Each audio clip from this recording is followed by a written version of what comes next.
Okay, I'm late to the party, but I might as well address this now. Before we begin, no, I won't be showing leaks directly. I will allude to them or mention fan speculation, but I think it's a bad idea to show this because I like my channel. But addressing the actual thing, here's what I think about the leaks and what actually transpired afterwards.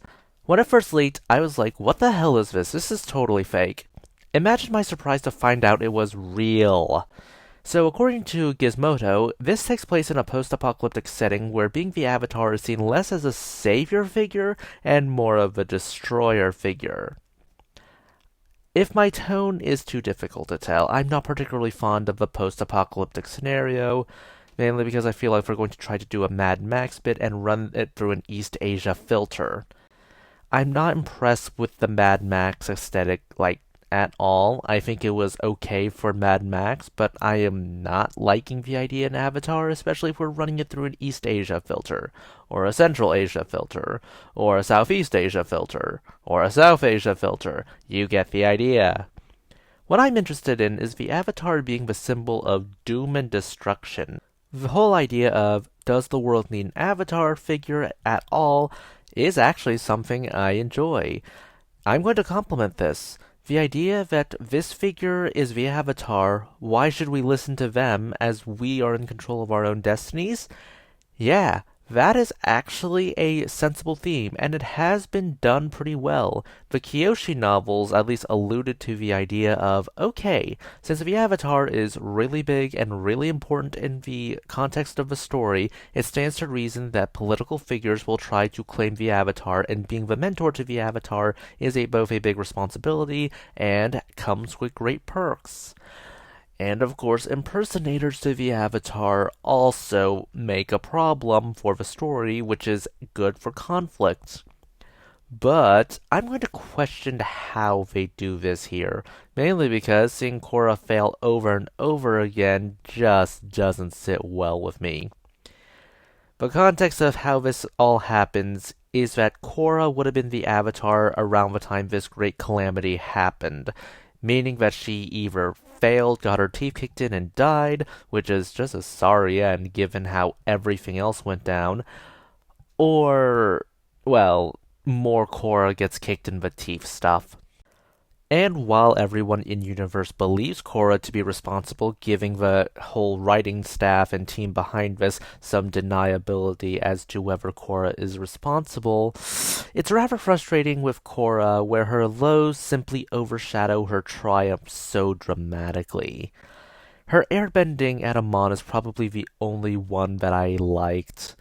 The Unavatu fight required some Deus Ex Machina nonsense, not even well done, Deus Ex Machina. It's just, okay, you wrote ourselves into a corner, now we have to dig ourselves out, and was so much duller than the fight that came before. I can't exactly blame fans for this moment being unintentionally iconic, because it is. The Unavatu fight was awful. It was slow, it was everything you did not want an Avatar fight to be. Meanwhile, the Unalaq fight, where he goes into the Dark Avatar state and fights Korra, that's probably the best waterbending in The Legend of Korra I've seen. It's fast paced, it's exciting, and then this happens.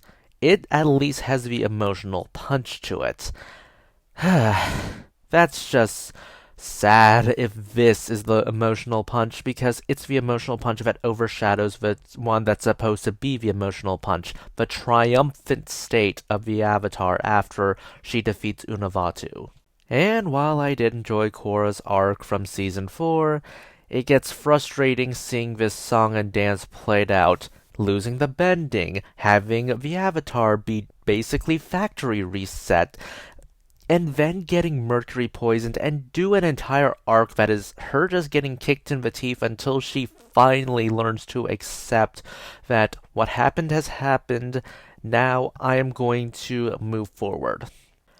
With this context, it feels like the show is trying to undermine Avatar Korra once again in order to push some kind of conflict.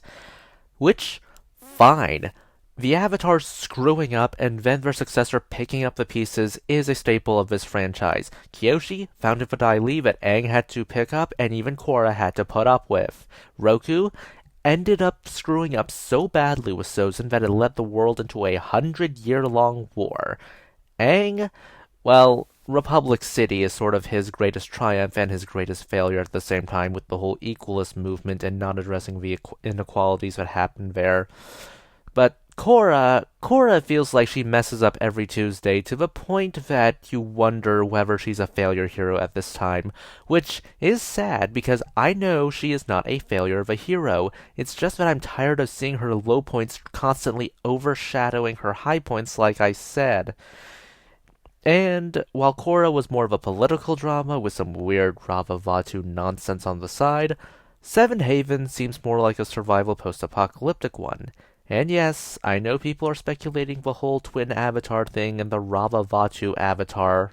If you haven't picked up on it, my least favorite part of The Legend of Korra is how Rava and Vatu were handled. As a concept, I just dislike the whole great ultimate good and great ultimate evil Star Wars interpretation of Taoism that this is. Except you can't even say it's Star Wars because at this point it's just good versus evil, Zoroastrianism, whatever you want to call this. Sure, light and peace, nothing wrong with that.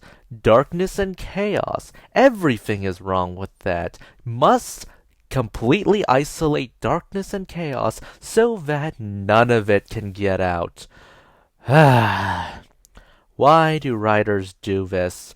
If you wanted to just have this symbolism with the Taoism, you could have just, have both of them be part of the Avatar. Like, that is a perfectly valid way to manage this. But instead they didn't. They decided to go use the Star Wars light versus darkness route. This is the biggest character and lore blunder from The Legend of Korra, bar none.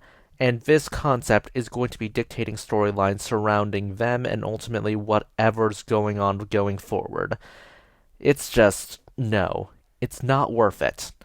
You also can't just say just retcon it because the volume of stories in the Avatar franchise does not merit the retcon happiness that Marvel and DC have.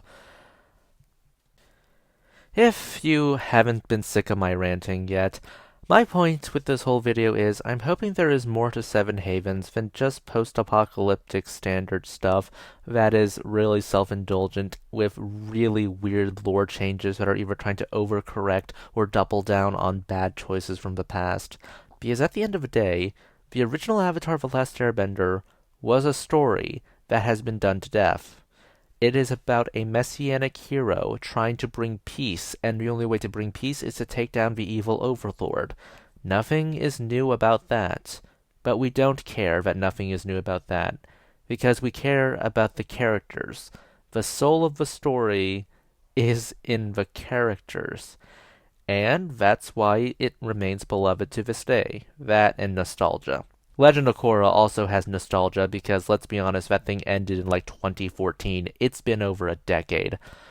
I'm just hoping that even amid the sea of I don't like this premise, that I can at least latch on to one, maybe two characters and feel something.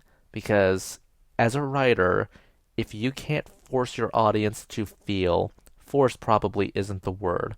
The word is sell the illusion of feeling that these characters are real and that you can hold their emotions in your hands and hearts. Then I think you have failed as a writer in terms of this genre of storytelling that's not for all stories. Those are just my thoughts. Please consider liking, subscribing, tipping the channel on Ko-fi. This is Cyril signing off.